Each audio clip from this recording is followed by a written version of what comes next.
y'all, and welcome to another episode of Chrissy O's Clucky Chronicles. And today it's not as chilly outside, so yeah, you heard that.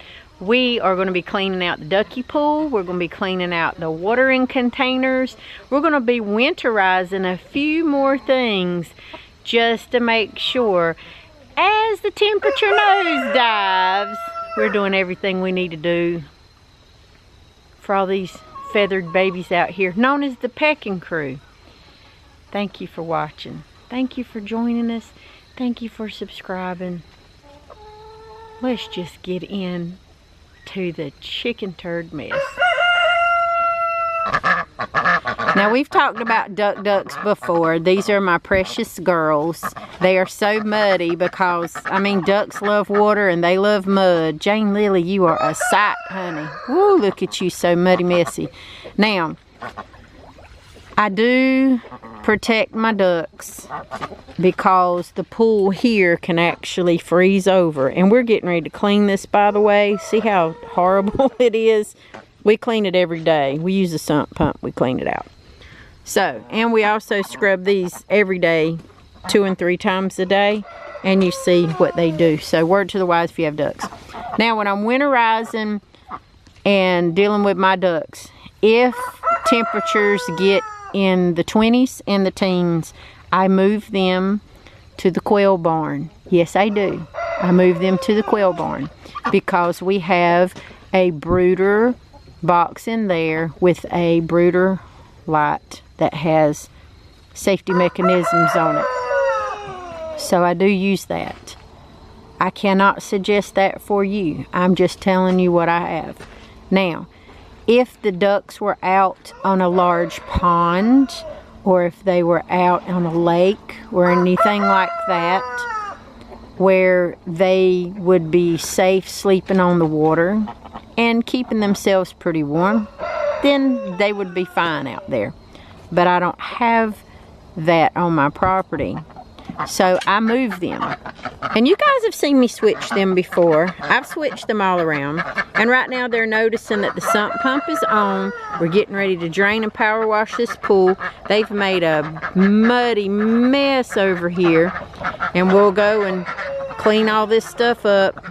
Put some more pebbles. You've seen us put pebbles down here before. But it's just almost hilarious at how nightmarish they can be, so muddy, and they'll make you muddy as well. But I will move them if it gets down into the 20s, into the teens, because I want to protect them from any shallow standing water that they make, so it doesn't freeze their little baby flippers. They have a lovely time. And I'm in the process of, like I said, always in the process of doing something. We're going to be cleaning this out today. And we're going to be packing this full. Packing it full of brand new clean bedding. Just so they can throw it out and make more mud pies. But anyway, that's a little tip for you. Now I got to go get the power washer. Got to power wash all this. Power wash the pool. Get brand new clean water and things going for them, and clean out containers again. Yeah, that's right, for the second time today. Okay, but they are precious. I do love them. God, you are messy. Oh no! Now, just in case you're new here and you don't know, hey y'all, I'm Chrissy O. I'm the one with the camera. Trying not to give y'all whiplash or make you nauseous. But I like to showcase off all my wonderful, lovely babies that I take care of. These are all of our wonderful little petty pet pets. And they are all known as the Pecking Crew.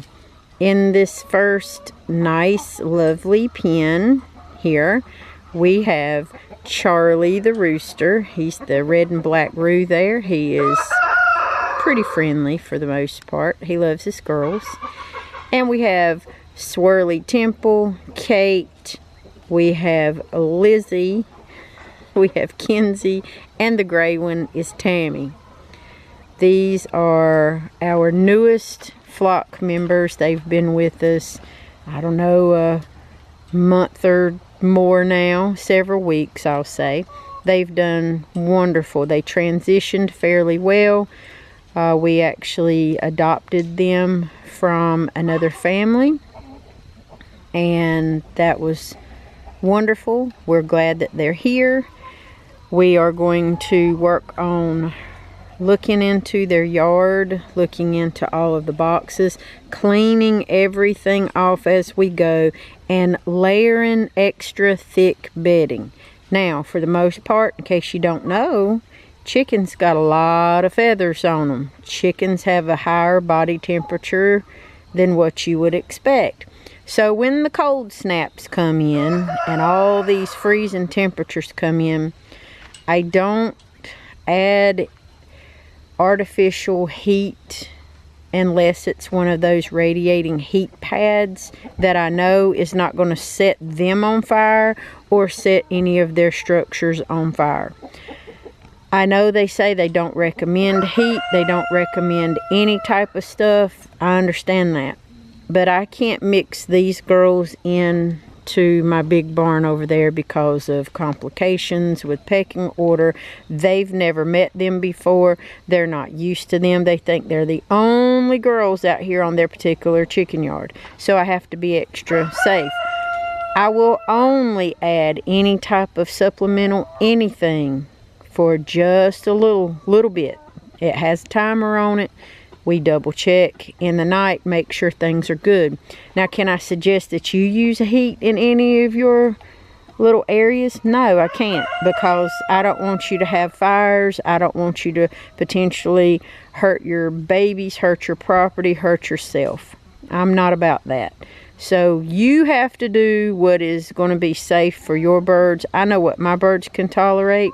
If it dips down below 30 degrees, I start worrying a little bit. When it's 20, 25 and in the teens, then I do extra precautions with extra fluffy bedding and things of that nature, and they will generally snuggle up to themselves and do their own thing. All right, let's move on. Now, as I stated before, we've got the little solar panel lights in there. This barn stays very, very warm. Very warm. And it's actually pretty cool in the spring and summer months too. But these babies, they got their feathers. What we'll do is we'll start cleaning. I'll sift through all the nasty poo-poos and get all the nasty chicken pooies out of here. We'll get all this stuff cleaned out of the boxes. Clean the boxes out. I've got a girl up there. All of this nasty, we'll get all of this scraped out, raked out, swept out, put into the wheelbarrow. Oh, there's a baby down there too. I don't know if you can see her or not. There's a girl in the box. We'll get it all clean, raked out nice and neat with gloves and mask on. We'll make sure that everything is clean and neat and all these boxes are full again. And pack it. We will pack this with extra bedding. Clean extra bedding. For the most part, this is not too very nasty. I've seen it worse, but we're getting there. So we're going to start working on that. So now you see the before, and in a little bit you're going to see the afters. Oh, and by the way, while we fill up all of the different watering containers that we have, when it drops down to freezing temperatures or below freezing, I don't have to worry about the container over there, the large one. I don't have to worry about it because it actually is insulated. So I don't really have a problem with it freezing inside. What we have to do is break up the ice in the cups when that happens. Now, with any other watering containers and things that we may have, we do have an electric warmer that you sit underneath the it's like a warming plate specifically for chicken waterers. You can order those online, and it does help keep the ice from forming and all of that from happening. Now, you remember when we seeded all this stuff out here? Once he's done filling up the bucket and watering that, filling up that bucket, cleaning all that stuff out of there, we will spray this and wet this down really, really well so the grass can come up. I try to have fresh grass as it comes up during the winter time. Now our leaves and stuff are changing, and they're gonna all be dropping soon. So anyway, we're working on winterizing, working on getting some things together, and always need extra food on hand. We always need extra water. We always need the extra cups. Always need to plan and make sure that all these babies out here get what they need. And it's still pumpkin season, y'all. So they can eat all the pumpkins and do whatever it is that they need to do. So they're having a lovely time. They really are. Let's clean some things. We'll show you the afters. Wow. Leanne's just letting us know that she went in and laid an egg. Thank you for the announcement, Leanne. I will pass it on to the rest. Alright, so as you can see, we have our dilapidated rakes, but they still work, whatever. We get all the thick, chunky, yucky poos out, and now we are thickly bedding things in with thick amounts of bedding. And that's an old, like, basket that I had flowers in, and I just took them out. So, we'll put this down. We also use some poultry safe lime. We use poultry safe diatomaceous in here. We'll fill up all the boxes like we're doing right now, so everything smells fresher and cleaner, and the girls will go in and inspect everything. So we'll make sure everything's nice and neat, and we'll get ready to, uh-oh, two girls are gonna fight over the same box. Hey, Ricky, let's don't do that, honey. She's gonna bite you in the face. Hey, Ricky. Are y'all both going to share the box? I mean, it's fine if you do, but I don't want y'all fighting again. You got a leg? Okay. Well, you do you, boo. Ricky, leave her alone. She's going to bust you in the noggin head. I'm telling you, I don't know chicken messing in here today. No arguing. Y'all do that enough. Anyway, back to what we're doing. We've cleaned out the boxes. Colby's done a fantastical job filling it back up. I use the thick bedding, the thick shavings, the thick pine shavings bedding. You can use whatever bedding you like. I do have a couple of those little nesting mat things in there. They don't mind it in here, but everywhere else I have put those little nesting pads that I see everybody use and all that stuff.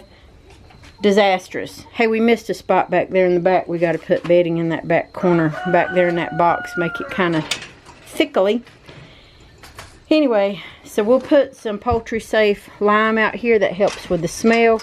It's going to do diatomaceous, and eventually what we'll have to do, the colder it gets, is we will take and do permethrin in here and shut the doors so the girls can't and the boys can't get in here, and we'll do the permethrin spray, and we'll make sure that there's no critter bugs and things in here. But other than that, looks pretty good. Now we got to dump out the nasty, gross, stinky poo-poo stuff. Ricky, leave her alone. Oh, y'all, when I tell you the drama is real in the chicken land. Oh, my goodness. Oh, that was Tam. I'm sorry, Tam. I thought you were your mama. I know, Tam. She's being ugly to you, ain't she? Oh, you're so right. I think she's got to lay an egg, Tam, and you already laid an egg. Well, you did. Your eggs are over there.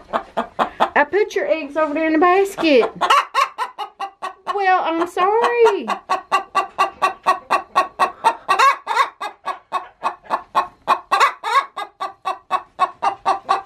Well, then steal her egg when she's done. Well, that's the thing to do.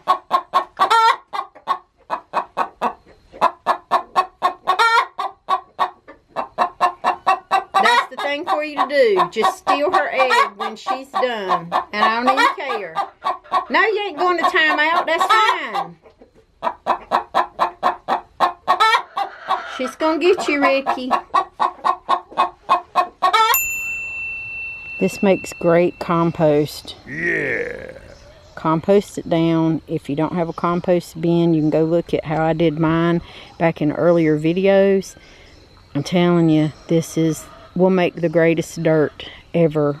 It's mixed with the bedding, the chicken poos, leftover pumpkins. You can put leaves and all kinds of stuff in there and turn it, and I'm telling you, this makes the best dirt ever.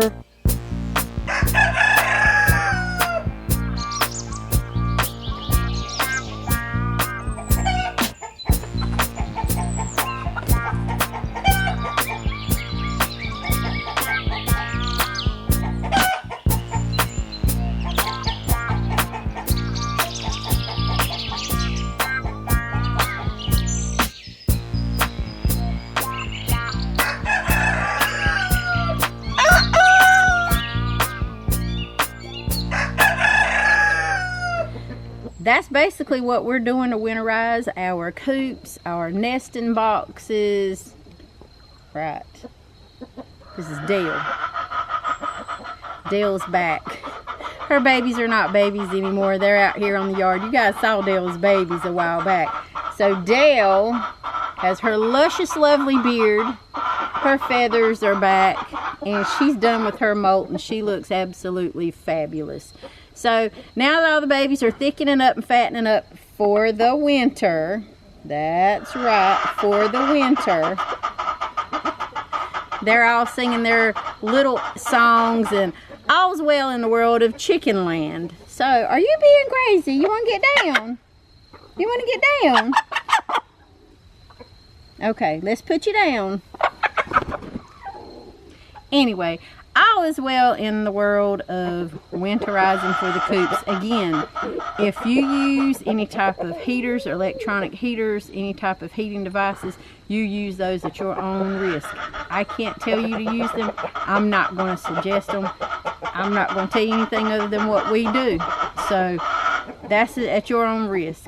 I don't use them in the barns and things like that because they can short out, they can cause fires, they can burn your babies. Yes, I have used heating pad elements in the past, but what I have found with chickens and other poultry and other fowl, they have thick feathers, they bulk up during the winter. What that will do for you is to have a ton of bedding in there. Just go ahead, spend the extra money, get the thick chipped bedding, do the thick layer bedding method throughout the winter, and all should be very well. Use the little heating elements if you have to inside. They make some that you can put inside of your water containers if you're afraid of things freezing over. You know your climate better than I do. So research what works in your zone and your climates. We don't really freeze that much, but we can get down to freezing. I just thicken and bulk up the bedding and bulk up my babies. I give them extra protein, things like that. That's going to help them fatten up throughout the winter. So there you go. Don't forget, like, subscribe, share, check out the website, ChrissyOShow.com. Y'all behave. Anyway, I appreciate y'all. Thank you for everything that you do. And I'll see you on the next video. Bye.